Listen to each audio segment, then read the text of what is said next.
Long-awaited repairs to Oklahoma's decaying state capitol are still on hold. A legal battle over funding threatens to derail a plan to fix the structural problems plaguing the nearly 100-year-old building. But even as officials await a court ruling, construction crews are inside the Capitol, working to complete a major renovation project before the next legislative session begins.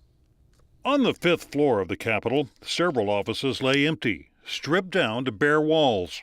Desks, chairs, and bookcases sit in a hallway, awaiting the move to a new location. It's all part of renovations paid for through a $7 million appropriation approved by lawmakers as part of the 2014 state budget. Trey Thompson is vice chair of the Capitol Preservation Commission. And one of the things that we're trying to do is work to restore the Capitol to its original beauty as much as possible and to still be able to function with state government. The centerpiece of the project is recreation of a large conference room that was located on the 5th floor decades ago. The room was later subdivided into small offices for legislators. Now, crews are working to restore the area to its original dimensions, including a 22-foot high ceiling. The large conference room will provide space for all 48 senators if necessary, along with visitors who want to attend committee meetings. Thompson says room 419C, the largest conference room currently available to senators, is no longer adequate. Staff is very cramped in there. The legislators have to cram in there. There's very little room to walk or to move. Spectators can't even fit in that room, and so overflow space is needed. The project hasn't been without controversy. When the legislature passed the new fiscal year budget, lawmakers from both sides of the aisle objected to spending money for remodeling, while other areas of state government are still struggling to recover from previous budget cuts. There are just a few flaws that we can't overlook. Spending $5 million to fix offices downstairs, upgrading the Capitol down there, and not being able to give corrections or troopers a raise. My office is going to be remodeled with money that comes out of the state budget. I just want to go on record to say, if you didn't already know, I didn't ask for it. I don't want my office remodeled. Thompson insists the only Senate offices that are being remodeled are those that are being torn up as a result of construction on the 5th floor. The main reason we're doing that is because they have to come in and tear out the electrical and the carpet and that kind of a thing. And so that'll be put back and it'll be a little bit newer and nicer. But by and large, for the majority of members, no, their offices are not being remodeled. Other rooms that were left vacant when the state Supreme Court and appellate courts moved out of the Capitol 2 years ago are being converted to office space for House members. There are concerns that renovations may conflict with plans to fix the aging structure's plumbing and electrical problems. John Estes is a spokesman for the Office of Management and Enterprise Services, which oversees building maintenance. There's still a possibility that once we get into the big project, any part of the building could have to be torn up to address a major issue. That's always going to be a possibility, and that's why we believed that the smartest route was to do everything all at once.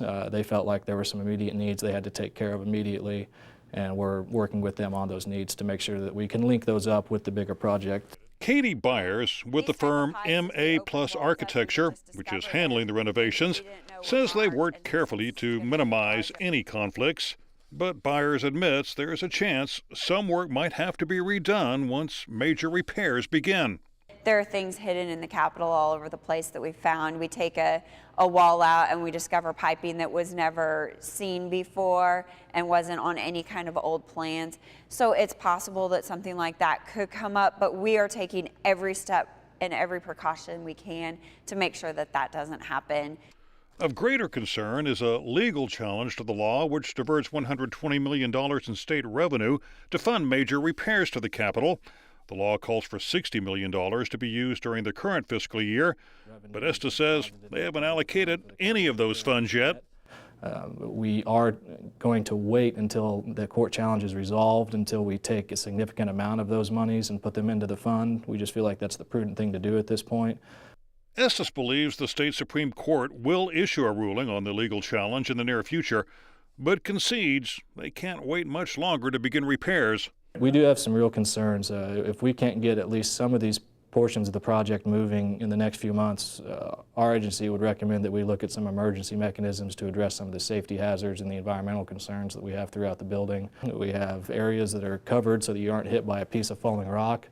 We have areas that sometimes have to be closed due to environmental issues, and sometimes there's too much standing water to pass in certain areas, and that's not only a bad message to send to our visitors, it's a safety hazard for employees at times. One area that's come under increasing scrutiny is the tunnel, which travels from the east side of the Capitol under Lincoln Boulevard.